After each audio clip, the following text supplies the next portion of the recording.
Morning students. Last લેક્ચરમાં આપણે article 2.6.2 elastic strain start કર્યું હતું અને આપણે આ પોઈન્ટ સુધી જોયું હતું કે એક સ્ટ્રેન્ડ ક્રિસ્ટલમાં આપણા શું કહેવાય આઈ જે કે છે એ ટ્રાન્સફોર્મ થઈ જાય છે વેક્ટર્સ એલએમએનમાં, જે નોન ઓર્થોગોનલ પણ છે અને એનું મેગ્નિટ્યુડ પણ નોન યુનિટી છે. એ નોન ઓર્થોગોનલ છે, એલિમેન્ટ નોન ઓર્થોગોનલ છે અને મેગ્નિટ્યુડ પણ નોન યુનિટી છે.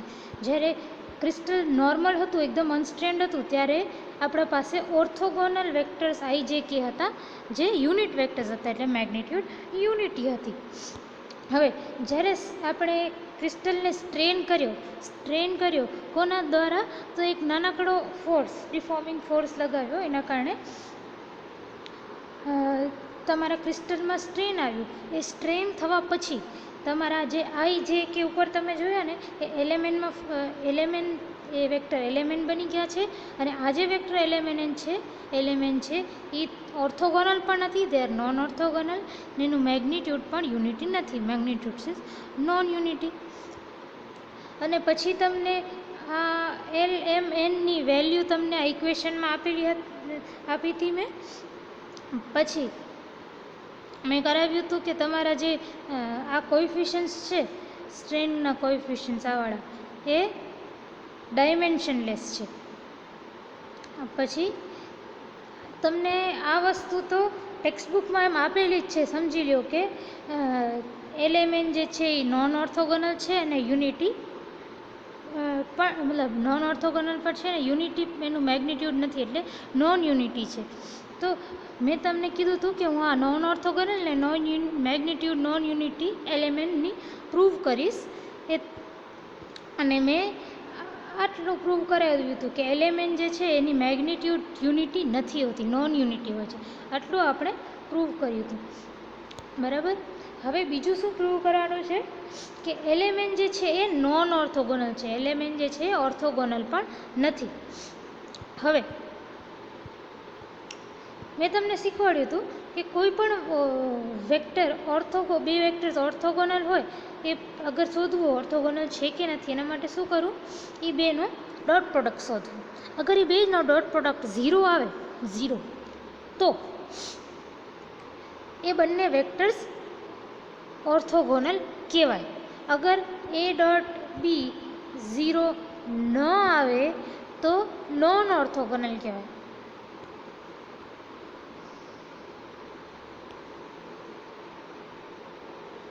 બરાબર.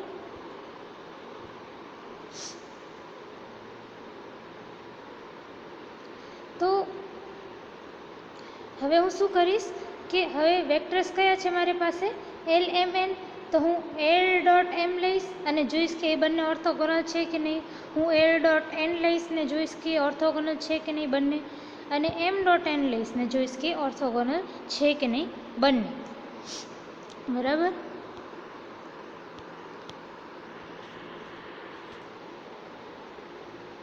હવે to prove that LM and N are not orthogonal, we need to prove that L dot M, L dot N and M dot N are not 0.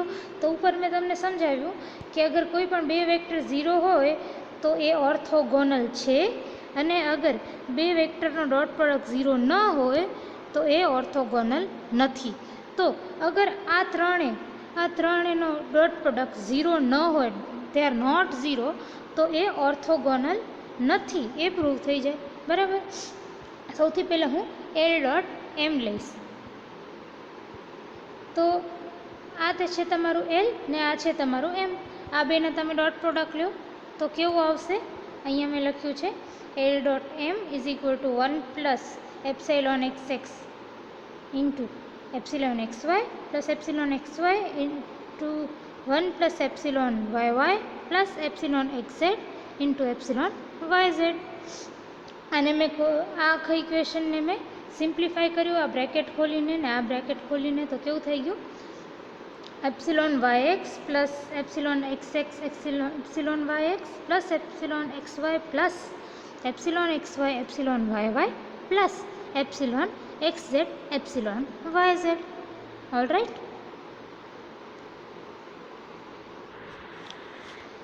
but we know that epsilon alpha beta is very small, very less than 1.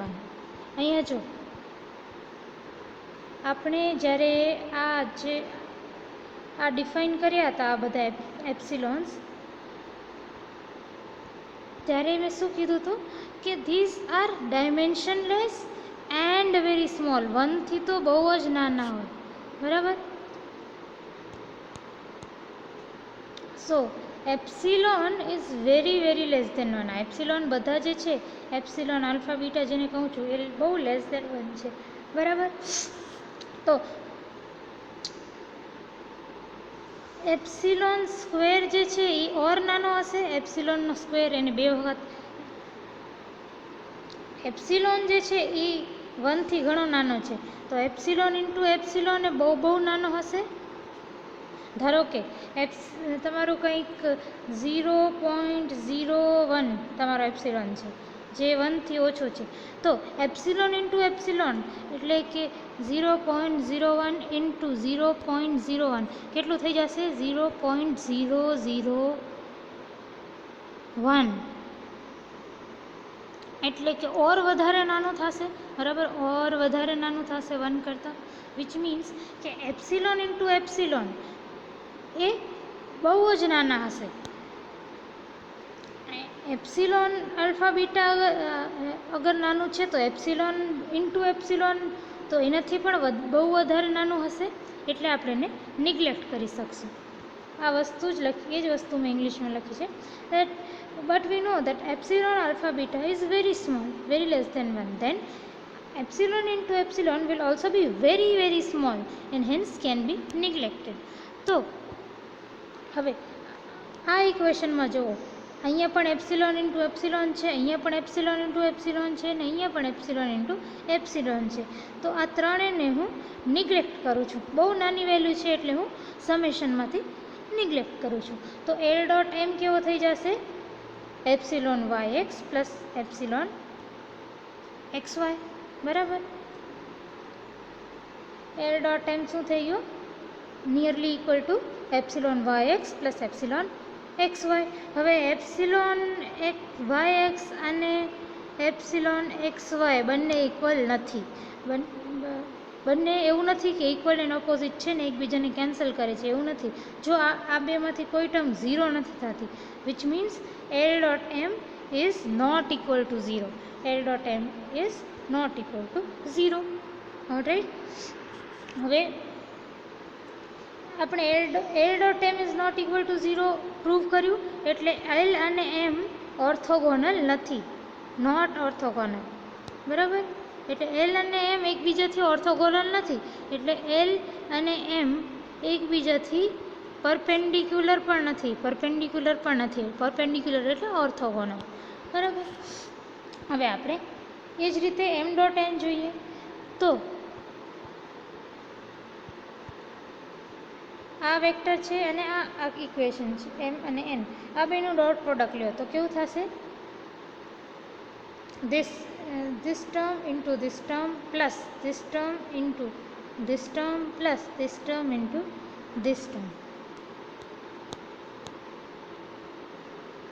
તો આજ એ વસ્તુ મેં લખી છે, epsilon y x into epsilon z x plus epsilon plus 1 plus epsilon y y whole bracket epsilon Z Y plus epsilon Y z into 1 plus epsilon z z. હવે આને આ બધા બ્રેકેટ્સ મેં ખોલ્યા છે, તો તમારી ઇક્વેશન કેવી આવી છે? Epsilon y x epsilon z x plus epsilon Z Y plus epsilon y y plus epsilon Z Y plus epsilon Y z plus epsilon Y z epsilon z z. આવી કંઈક આવી આ બધા ટર્મ્સ, બરાબર. હવે સેમ રીઝન તમને જે મેં કીધું કે એપ્સિલોન બહુ નાનો છે, તો એપ્સિલોન ઇન્ટુ એપ્સિલોન તો ઓર વધારે નાનો હશે ને આપણે નિગ્લેક્ટ કરી શકશું. તો આ ટર્મ અને આ ટર્મ બધામાં એપ્સિલોન ઇન્ટુ એપ્સિલોન જેવું કંઈક છે, એટલે આ ત્રણેય જે છે બહુ નાની હશે અને આપણે આ ત્રણેયને નિગ્લેક્ટ કરી શકશું. તો એમ ડોટ એન શું બચશે? Epsilon Z Y plus epsilon Y Z.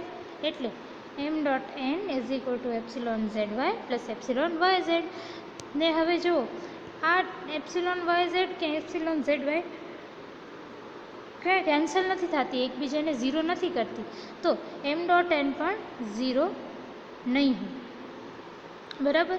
So M dot N not equal to zero એટલે એમ એન્ડ એન એકબીજાથી પરપેન્ડિક્યુલર નથી, એટલે એમ અને એન પણ ઓર્થોગોનલ નથી. હવે આપણે ત્રીજું શું જોઈએ છે? L dot N.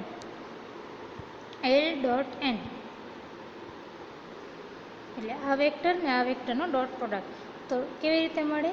This into this plus this into this plus this into this. એ જ મેં લખ્યું છે.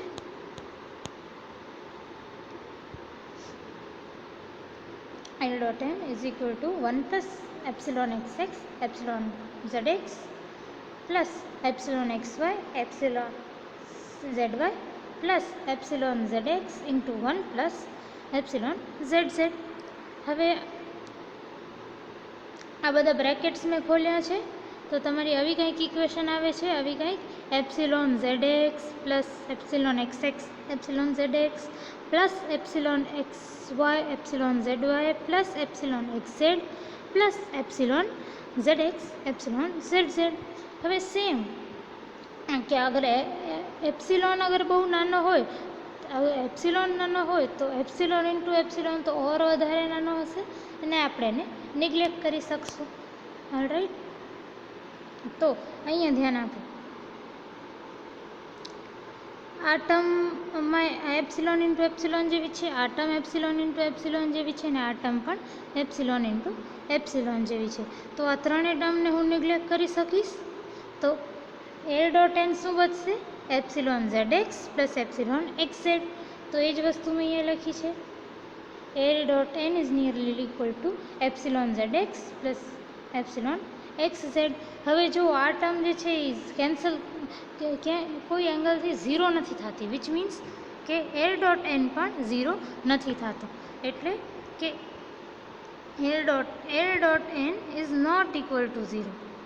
L dot N is not equal to zero, which means L અને એન એકબીજાથી પરપેન્ડિક્યુલર નથી, કે એલ અને એન ઓર્થોગોનલ નથી. તો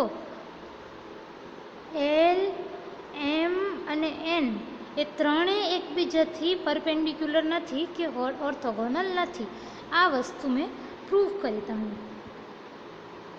તમને એક્ઝામમાં આ પ્રૂફ લખવાની જરૂર નથી, મેં ખાલી સમજાવવા માટે તમને આ કરાવ્યું છે કે તમને આ સ્ટેટમેન્ટ આપેલી છે કે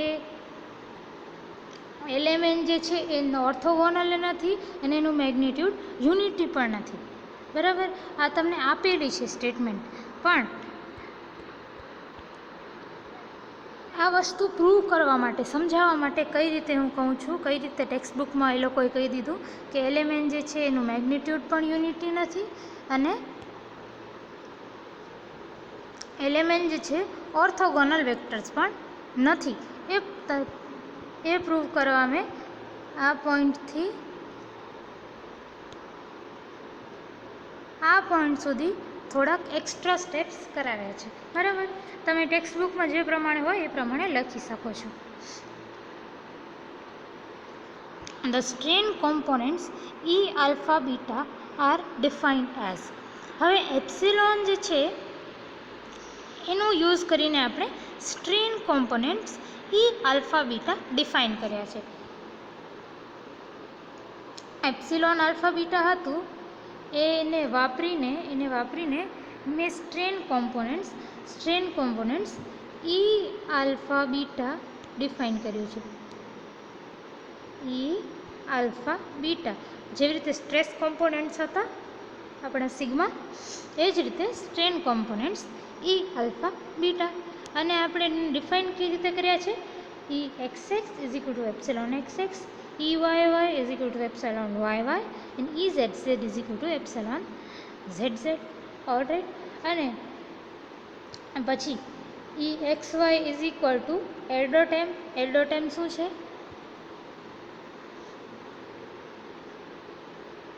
આપણે જો અહીંયા ડિરાઈવ કર્યું છે એલ ડોટ એમ.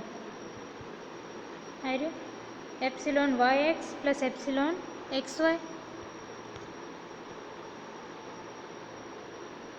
તો જો EXY is equal to L dot M, that is equal to epsilon YX plus epsilon XY. હવે EYZ કેટલું થશે? EYZ થશે M dot N. હવે EYZ થશે M dot N. તો આપણે અહીંયા M dot N આપણે ફાઇન્ડ આઉટ કર્યું છે. જો 2માં M dot N find out કર્યું છે. આ તો EYZ શું થશે? M dot N is equal to EYZ plus epsilon YZ plus epsilon ZY. હવે એપ્સિલોન ZX શું થશે? એપ્સિલોન ZX થશે N dot L. તો N dot L આપણે ઉપર આ જો N dot L કે L dot N જે પણ કહો એ ક્યાં ફાઇન્ડ આઉટ કર્યો છે? અહીંયા. તો જો L dot N કેટલો બને છે તમારો? Epsilon ZX plus epsilon XZ. તો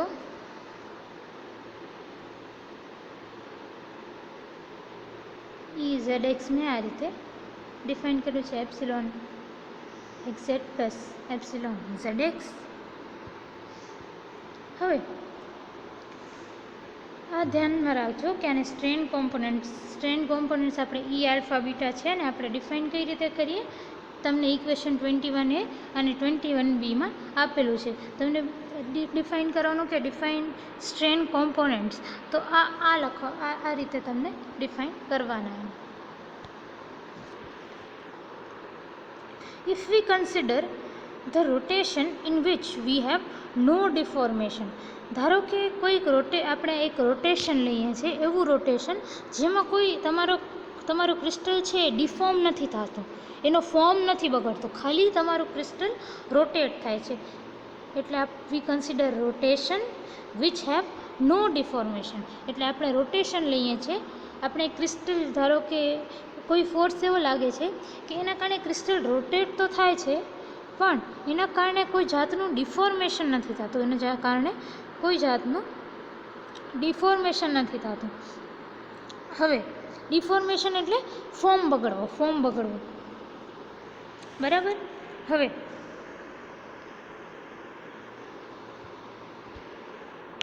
કોઈ પણ મારી વસ્તુ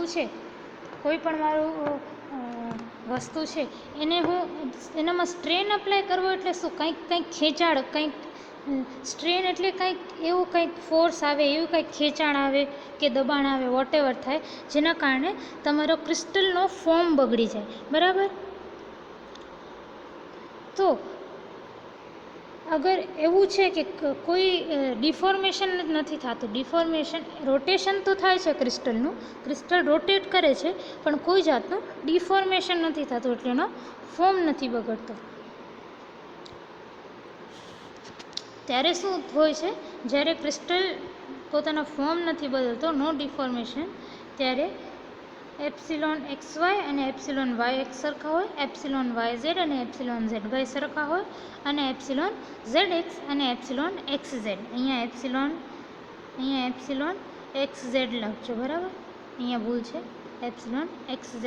epsilon ZX is equal to epsilon XZ. આ બરાબર ધ્યાન આપજો.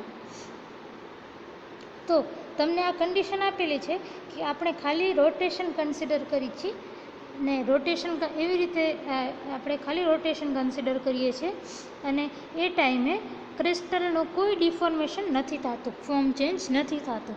તો આવી કંઈ કન્ડિશન આવશે, epsilon XY is equal to epsilon YX, epsilon YZ is equal to epsilon ZY અને epsilon ZX is equal to epsilon XZ.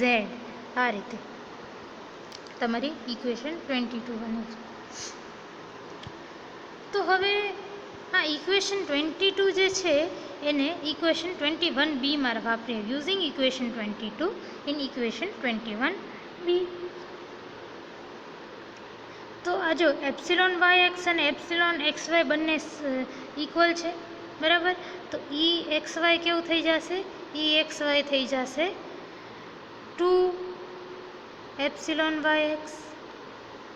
આવું કહી શકો તમે, કારણ કે આ EXY પણ EXY also is equal two EYX. તો આની જગ્યાએ તમે અગર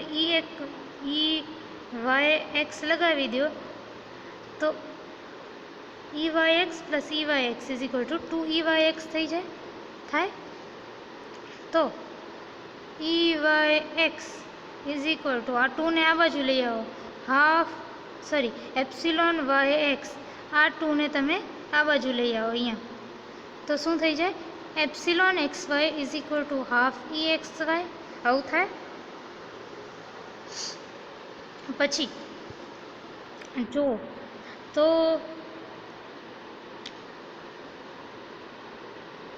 epsilon YX is epsilon YX is equal to epsilon XY. તો આની જગ્યાએ એપ્સિલોન XY લગાવું તો epsilon XY plus epsilon XY કેવું થઈ જાય? EXY ઇઝ ઇક્વલ ટુ આ બેનો સમ થઈ જાય 2 એપ્સિલોન XY. હવે આ 2 ને આ બાજુ લઈ આવું, આ બાજુ લઈ આવીને ડિવાઈડ કરાવી દઉં, આ બાજુ લઈ આવીને, તો epsilon XY is equal two half EXY. આપણે હમણાં પ્રૂવ કર્યું હતું કે epsilon YX is equal two half EXY. આ બે વસ્તુ મેં તમને બતાવી. તો હમણાં મેં તમને બતાવ્યું કે એપ્સિલોન XY અને epsilon YX is equal two half EXY. પછી એ જ રીતે આ વાળી ઇક્વેશનને અહીંયા તમે સબસ્ટિટ્યૂટ કરો EYZમાં, તો EYZ કેટલું થઈ જાય? EYZ કેટલું થઈ જાય? 2 એપ્સિલોન YZ થઈ જાય. આ EZY છે, EZY is equal two EYZ. તો આની જગ્યાએ તમે EYZ લગાવી દો તો આ કેવું થઈ જાય? EYZ is equal to epsilon YZ plus આની જગ્યાએ એપ્સિલોન YZ. તો આ EYZ is equal two 2 epsilon YZ થશે. અને તમે આ બાજુ નીચે લઈ આવો તો epsilon YZ is equal two half EYZ આવું થશે. તો જો epsilon YZ is equal two half EYZ લખ્યું છે, અને આપણે ખબર જ છે કે epsilon YZ is equal to epsilon ZY. તો epsilon YZ is equal to epsilon ZY is equal two half EYZ.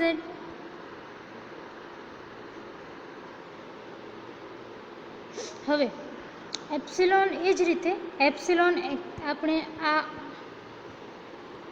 ઇક્વેશનને આમાં સબસ્ટિટ્યૂટ કરો તો શું થશે? આ એપ્સિલોન ZX છે, એપ્સિલોન ZX અહીંયા આ ભૂલ છે, સુધારી લેજો. Epsilon ZX is equal to epsilon XZ. તો આની જગ્યાએ હું એપ્સિલોન XZ લગાવી શકું. અહીંયા જે એપ્સિલોન ZX છે એની જગ્યાએ એપ્સિલોન XZ લગાવી શકું. તો શું થઈ જાય? EZX is equal to epsilon ZX plus epsilon ZX. So EZX is equal two 2 epsilon XZ. આ રીતે બરાબર.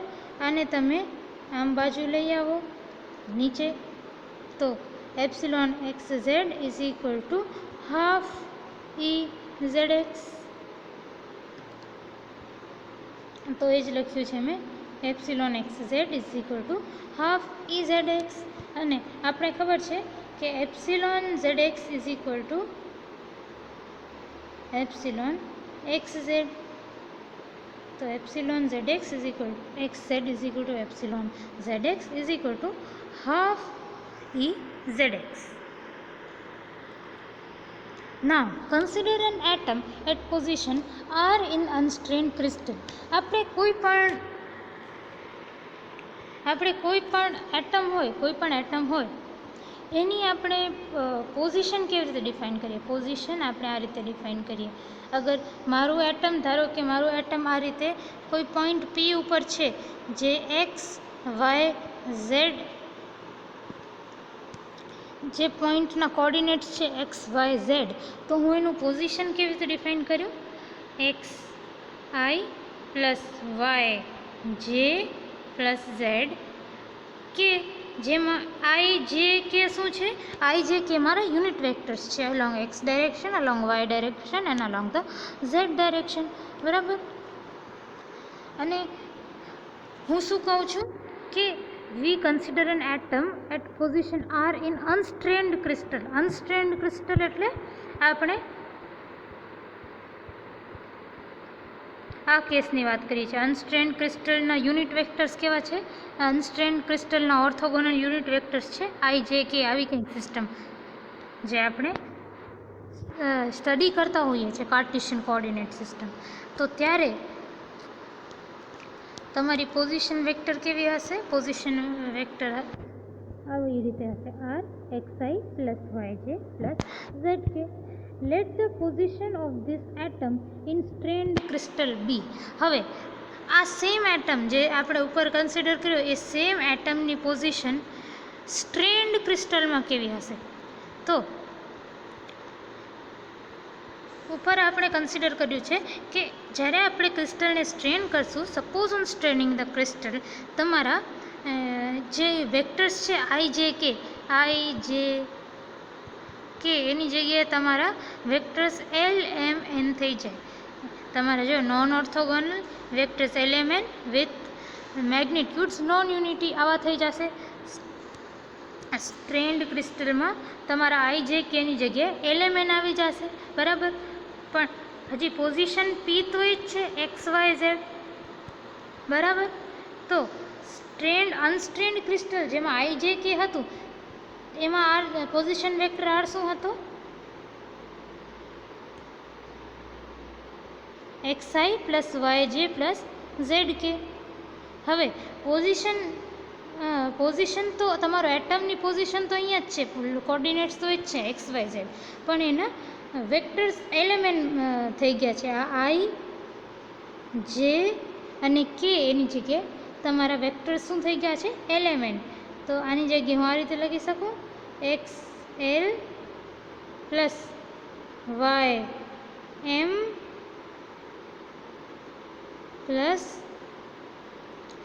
Z N. બરાબર. ને આને હું આર ડેશ નામ આપું છું. આર ડેશ એ બતાવવા કે આ સેમ પોઝિશન છે, મતલબ આ પોઈન્ટ એ જ છે પણ સ્ટ્રેન્ડ ક્રિસ્ટલમાં, જેના વેક્ટર્સ એલ એમ એન છે.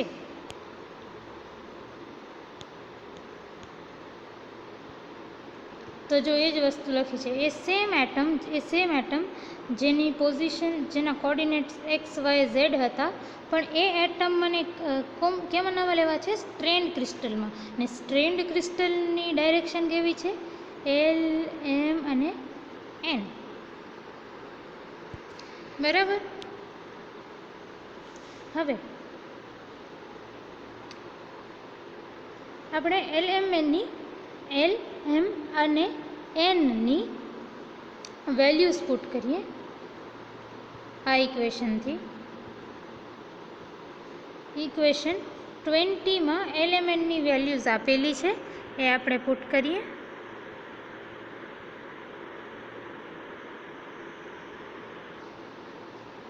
તો આપણે કંઈક આર ડેશ મળશે.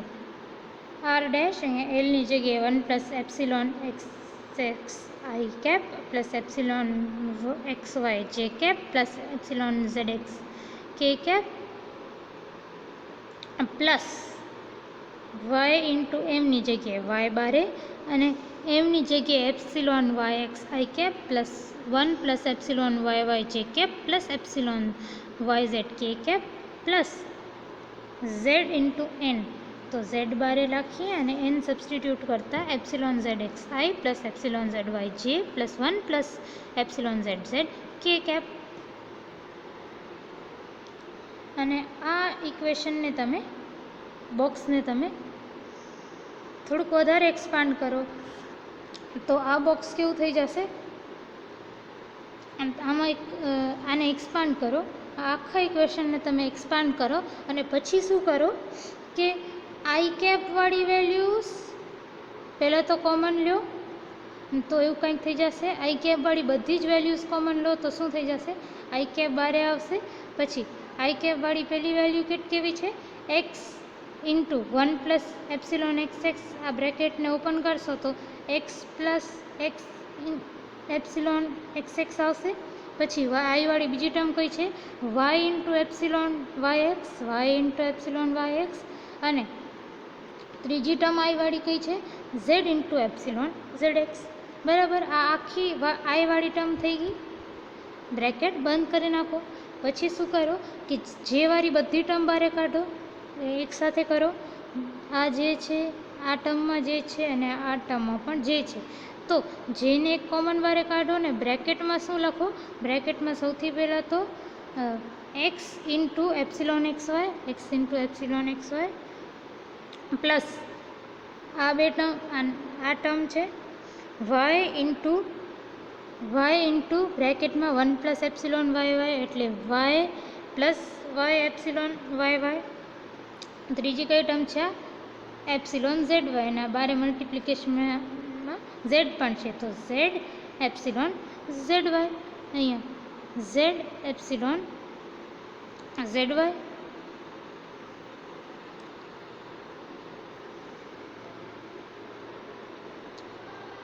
બરાબર, અહીંયા જે છે ઝેડ એપ્સિલોન ઝેડ વાય આવશે. અહીંયા જે છે ઝેડ એપ્સિલોન ઝેડ વાય આવશે. આ વસ્તુ સુધારજો, અહીંયા ઝેડ એપ્સિલોન ઝેડ વાય આવશે.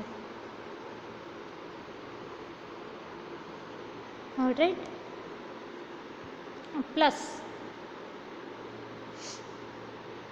હવે આ જે વાળી ટર્મ્સ બધી થઈ ગઈ એટલે બ્રેકેટ ક્લોઝ કરી નાખ્યું. અહીંયા સુધારો કરી લેજો જોઈને.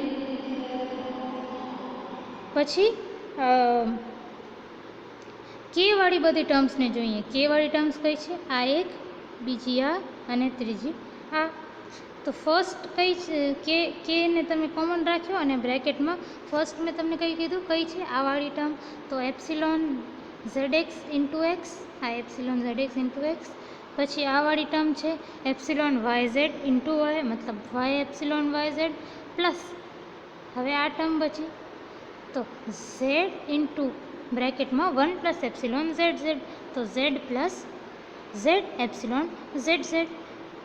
બરાબર, તો આ તમારી સ્ટ્રેન્ડ